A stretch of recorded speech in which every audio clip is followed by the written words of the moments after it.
What is going on, everyone? Welcome back to a brand new video, and in today's video we are going to be looking at the Netflix Mcfarlane Toys Stranger Things Upside Down Will Byers.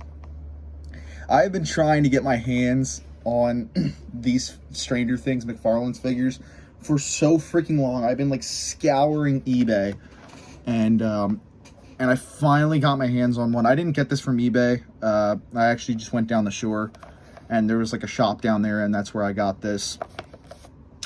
It's not in the best condition, the box anyway, but you know me, I wasn't planning on keeping it in the box.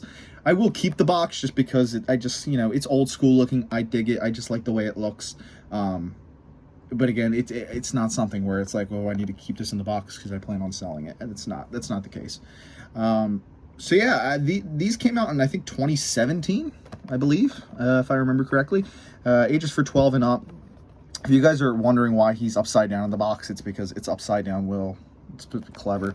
You got the Stranger Things 1 poster on the side there. You got the Stranger Things logo there. A Netflix original series. On the back, you get the other figures in the line. You get 11 from Season 2. A regular Will. A Mike Wheeler, and then the upside down Will here. On the bottom, you can also see Dustin and Lucas. I don't know why they're not shown as actual figures. And you can see the Demogorgon up there. But yeah, those are actual figures, but I don't know why they're not being displayed as these are. I don't know. But yeah, this is really cool, man, because the Stranger Things figures we get today are not like this. They're really low quality, and we'll do a comparison of one of them. Like the figures we get from Bandai and all these other companies that have given us Stranger Things figures, they're not as high quality as the Mcfarlane ones are. And yeah, that's really why I've been on the hunt for these Mcfarlane figures. They're just a different level of quality. But yeah, I'm going to get this figure opened up out of the box, and we're going to have a closer look at it. Alrighty, so here we have Will all out of the packaging. Now, before we have a look at Will, we're going to have a look at some of his accessories. So, first thing he comes with is a hand. It is it's an alternate hand. It's for holding the walkie-talkie, which he has right here. And in a very old school fashion, I wish more figures would do this nowadays. He has a peg in his hand that will allow you, there's a groove in the back of the walkie-talkie. You can stick the peg in the groove. And so when he's holding it, it'll stay. Like that. Very, very cool. Sorry, my fucking walkie-talkie is hair all over it because the freaking tape in the package melted, and you can see it a little bit. It's like stuck.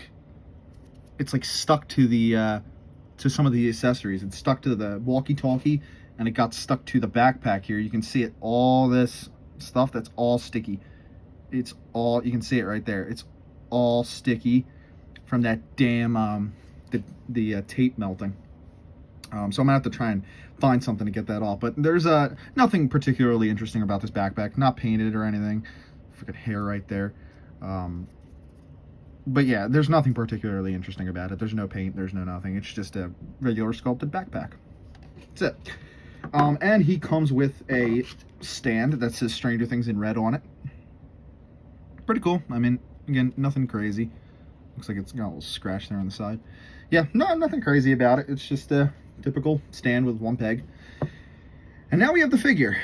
We have the Will Byers upside down figure. Now, immediately taking him out of the packaging, he feels really good. He feels very, very sturdy, and he looks really, really good. But I did uncover one serious issue, and I'm probably going to end up gluing it because of this, and that's the head. It does not want to stay on the peg one bit, and it's because the peg is so much smaller than the hair and the chin. You see how it doesn't stick out very much? So when it doesn't really fully go in like it's supposed to because the hair hits it. And the best way to get it in is you have to have his head tucked like that all the time. So if you ever want to put his head up like that, it's on. Like, you can put it up, but it's just a very loose fit, and it will pop right off. So I might glue that down. I don't know yet. If I do, I'll try and glue it like that, so his head's sticking up. But yeah, that was just a really poor, design sculpting issue right there. That was just really bad. But in terms of the head sculpt, as a matter of fact, I'll take it off. That is actually not a bad likeness to Noah Schnapp at that age. It looks really, really good, especially with this green paint and all this sludge on the side of him. I like that he has this green shit right there that's like a lighter green than the rest of them. He's got it right there as well. But that really does look like Noah Schnapp, especially from that angle. I see it extremely well from that angle. That looks just like Noah. Very, very good head sculpt. The hair is detailed perfectly. That's the exact bowl cut he has. The eyes are painted well. The eyebrows, the lips are phenomenal. Those are painted gorgeously. Yeah, this is really impressive paint work, especially for back in 2016. This is really good stuff by Mcfarlane. Very, very impressed. Very impressed. But yeah, even like the rest of his outfit, he's got this green sludge all over it. He's got this slimy complexion. He's got it all over his pants too. He's got all this gook and slime and goo. His hands are all discolored. Now, in the show, I mean, I don't think he was really ever this discolored. It is a little, it's a little bit overdone for the figure, which is fine. It's not really a big deal by any means. You know, it's right there too on his sleeve right there. And like I said, not really a big deal. But you know, it just kind of is what it is. Now, in terms of articulation, he has a bend at the knee, which isn't too bad. Now, he does have the ability to go in and out, but he cannot go back and forth. He cannot stick his legs out forward or backward in any way, which to some people might be an issue. I'm totally okay with that. I'm not one who loves an incredible amount of articulation, and I probably have said this on the channel multiple times before, but I find when you have more articulation, especially that is like really pushing it in terms of how much it can articulate, joints start to get loose and you get really floppy, wobbly figures, and that pisses me off. I am okay with a limited articulation figure. It just make them a straight figure though. Just make them straight. Have them with straight arms like that and straight legs. Don't bend anything. Don't do any crazy poses. You know, I would hope there's at least some like elbow articulation, maybe a knee bend. But yeah, even if there was no articulation in the legs, I'd be totally cool with that. I have so many figures where there's just no leg articulation, and that doesn't bother me. I'm completely fine with that. Now, well, actually, let's finish doing the articulation. He's got the bend in the elbow. He's got a turn at the wrist. His wrist can also go in and out like so. He has some ankle articulation. He can, oh, and his foot popped off. He's actually got a lot of articulation in his ankles, more than I thought. Yeah, it can fully rotate around. I'm going to try not to do that as much because it pops out easily. And then obviously he's got a ball joint at the head, which we saw, but again, it pops out. Yeah, so overall, aside from the issues of the joints being like really loose, like anything like, I don't know why his feet are ball jointed in. I thought that was strange. But it seems like everything that's got a ball joint seems really loose aside from these hands, which isn't really a ball joint, so I guess that explains it. But like the head and the feet seem really loose. Now watch the hands give me a hard time now. I think it's because the peg, yeah, the peg's not really big enough to be in there. But yeah, there's him holding his oversized walkie-talkie. I will not be posing him like that. I'll just have him with the typical hand in, because that other hand doesn't sit in there very well. So yeah, there are definitely some issues with this figure. It's just kind of a thing of age, I'm guessing. It is what it is. You know, I wasn't expecting the 10 out of 10 figure. You know, I knew there were going to be some issues, but overall, though, I'm content with the figure. I've always loved Will's outfit in the first season, by the way. It really reminds me of Marty from Back to the Future. It's very similar with, you know, he's got this big poofy jacket. You know, he's got the I forgot what the type of shirt's called. You know, he's got the paneling on the shirt or whatever. I've always just liked it. It's always reminded me of Marty from Back to the Future. And they kind of harken back to that in his season 5 outfit, which I really, really liked. Yeah, with the flannel, that's what it's called, the flannel shirt. Look, I've always liked that look. All right, so now I'm going to bring in another Stranger Things figure from a different company, and we'll compare them.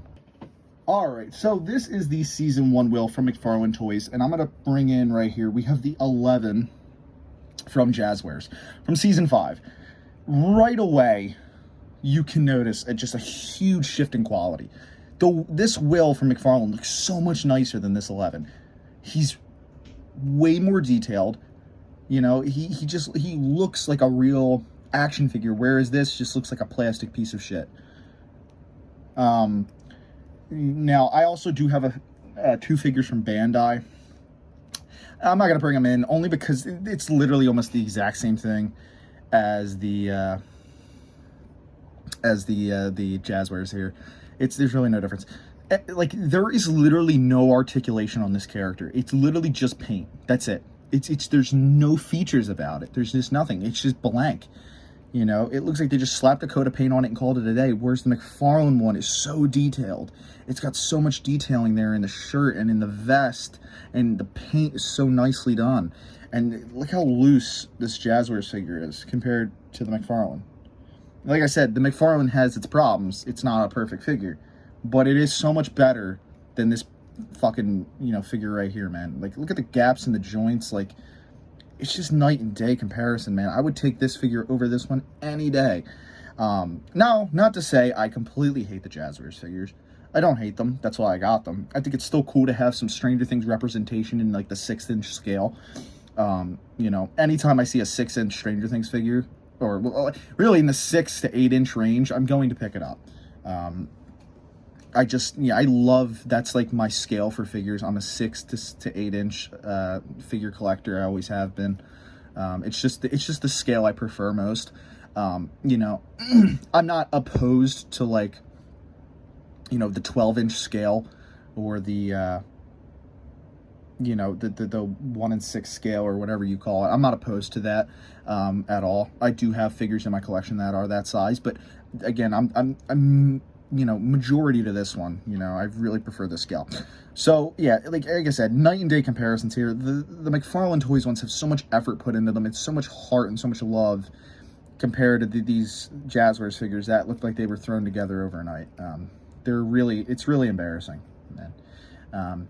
If we ever do get more Stranger Things figures in this scale, I really hope they're of the quality of the Mcfarlane versus these Jazzwares and the Bandai ones, because it's quite embarrassing. It really is, when you compare these two. Unfortunately, Mcfarlane didn't do a very big run of these guys. He only did this Will, like I said from earlier, the regular Will, the Mike. He did the 11 from season 1 and 2. He did Dustin and Lucas. He did a 4-pack with all the gang in their Ghostbusters outfits. He did a season 1 and season 3 Hopper, and then he did a season 3 11. So in total, he did like around 15 or 16 of these guys. The problem is he kind of just reused all the same characters. I would have loved if he had released... Oh, and he did a Demogorgon. I've completely forgot. But I would have loved to have gotten some more in-depth characters. I would have loved to get a Steve, a Robin, a Nancy, a Max. You know, it would have been even cool to get, like, Murray. You know, dude, I wish he had the rights to have done a Vecna. Because I have the Bandai Vecna, and I actually really like that figure. It was really nicely done. But, man, if we could have gotten a Mcfarlane Toys Vecna, with seeing how well they did the Demogorgon, I couldn't even imagine the level of quality they would have did with the Vecna. But unfortunately, we didn't get that, you know. But I am going to try and collect more of these. Now that I've gotten the Will, I really like this figure. I'm definitely going to try and get more down the line. Yeah, I hope you guys did enjoy this review of Will Byers from Mcfarlane Toys from Stranger Things Season 1. If you did, make sure to drop a like, rate, comment, subscribe, and I'll see you guys next time. Bye, guys.